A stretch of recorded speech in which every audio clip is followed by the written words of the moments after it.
Cerremos este lunes como siempre lo hacemos hablando de mascotas. Hablemos ahora acerca de dónde sacas la información para estar atenta de tus queridos amigos mascotas. Hablemos con Francisco Colmenares. Francisco, periodista especializado precisamente en animales. ¿Cómo estás? Antes que nada, Francisco, bienvenido de nuevo.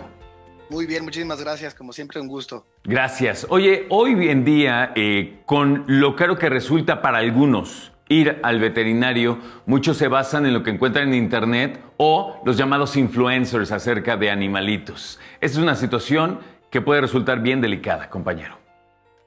Y mira, antes que nada, yo respeto mucho a los que se dicen influencers, por supuesto, a los que se autodenominan y a los que efectivamente el mercado los va denominando como influencers, porque realmente tienen una influencia sobre un cierto sector. A veces lo hemos, creo que banalizado un poco, al decirle influencer a cualquiera que tiene un número alto de seguidores. Claro. Pero los seguidores no necesariamente indican influencia. Sin embargo, claro que hay muchos influencers que en verdad tienen una influencia sobre su público, sí generan intención de compra, sí generan confianza en productos y en marcas, lo cual es muy válido.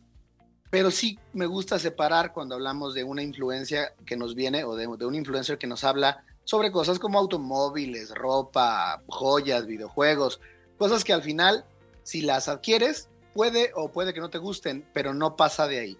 Cuando se habla de atención médica, de qué cosas hacer para que tu mascota esté mejor en casa, que se resuelva un problema de salud un poquito más fácil, que sea más feliz en casa, el riesgo no es nada más si le gusta o no le gusta a tu mascota algo. Podrías poner en riesgo su vida. Entonces, creo que en ese tenor, en ese orden de ideas, hay que ser muy responsables como influencers, los que así lo piensen también, cuando recomendamos algo que afecta directamente la vida de un ser, y por supuesto, si la vida de ese ser tiene un fallo pues se va de nuestro lado, pues le hace un gran daño a la familia que se queda así, ¿no? Totalmente. Por eso, fíjate, el gobierno federal ha hecho hincapié recientemente con humanos.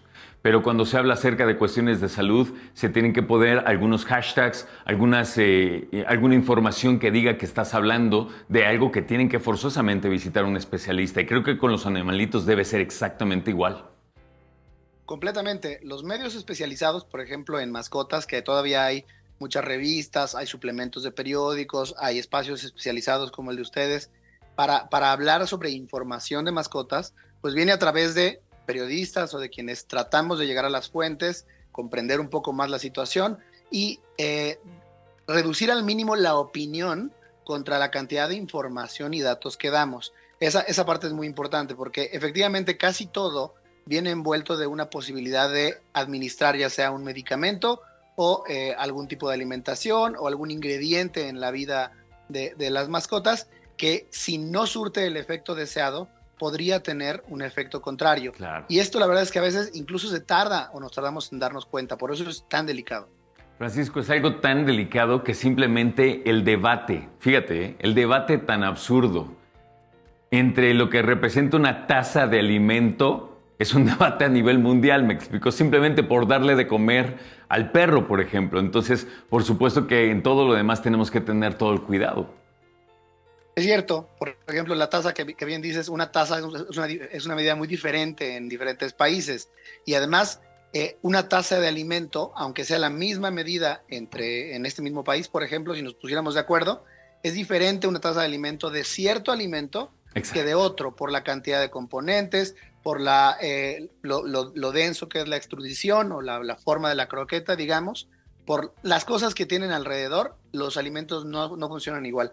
Por eso también yo les pido que sean muy cuidadosos cuando alguien que siguen en las redes, cuando alguien que más o menos respetan su opinión, tiene opiniones como todos los perros deberían, todos los gatos necesitan, porque eso habla de alguien que primero generaliza y que no tiene problema en arriesgarse a decir que todos los individuos de una misma especie van a responder de la misma forma a un estímulo. Claro. Y eso pues básicamente es una mentira en sí misma. Ni en humanos, ni en perros, ni en gatos funciona nada así. Tenemos que hablar de casos especializados, individualizados, y por eso es que teníamos que terminar siempre con, ante cualquier duda, visita a tu médico veterinario. Claro, y sabes que, oye, si siendo médico veterinario tienes que ser muy específico con las cosas que hablas. Y si tú le preguntas algo, te dice, pues depende. Y a lo mejor no te encanta, pero depende. ¿no? O sea, las personas que saben que hay muchas cosas que juegan un factor determinante en una pregunta o en una situación que afecta a un animalito, ¿no? Esto que dices es bien cierto. Mucha gente cuando comienza a hablar, por ejemplo, de perros o los conoce un poco más, a lo mejor no se dedica a eso en su vida, pero tiene a su perro y entonces en algunos de sus contenidos dice, he aprendido que los perros esto. Se casa con una idea, comulga con una idea y entiende, por ejemplo, que este famoso fenómeno de la humanización está mal. Y entonces dice, los perros no necesitan tener un suéter, no le pongan suéter a ningún perro. Viene este punto que dices muy claramente, bueno, depende. Si tienes un chihuahueño y vives en la punta de un cerrito, por allá por Toluca o en estos lugares un poco más fríos de México, probablemente tu perrito sí va a necesitar un suéter, ¿no? Entonces, de ese punto nos vamos a cualquier área que quieran, comportamiento, nutrición, salud, antipulgas, cualquier cosa con tu perro. Lo más importante es que la información que de donde la extraigas, de donde confíes, sea una información individualizada, especializada de preferencia y que sea capaz de decirte, esto sucede en muchos casos, pero no funciona igual para todos. Exactamente. ¿Cómo cierras, querido Francisco? ¿Qué más tenemos que tener en cuenta de estas personas que están en Internet ofreciendo consejos? Aplaudo que todos queramos aportar a la vida de todos en Internet a través de las redes sociales. Es muy importante que aprendamos a diferenciar las redes sociales de las redes de búsqueda. Google, por ejemplo, fue de orígenes una red de búsqueda. Facebook y TikTok son redes sociales. El origen de estas redes es compartir elementos sociales. Curiosamente, redes como TikTok han superado a Google en la búsqueda, pero es solamente porque nos hemos vuelto, digamos, más cómodos para buscar una explicación rápida en videos de 30 segundos o un minuto. Pero en ese tiempo no se puede exponer toda la información necesaria.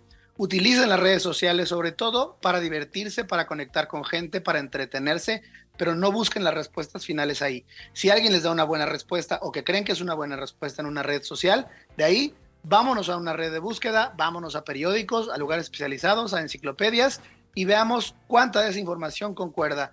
Si luego en los primeros instantes vemos que hay muchas fallas, mejor dudemos y busquemos a alguien más. Exactamente, porque la información es poder. Y la información no siempre la tiene personas que simplemente requieren atención. Gracias, Francisco, y que tengas buen lunes. Un placer igualmente. Buena semana para todos.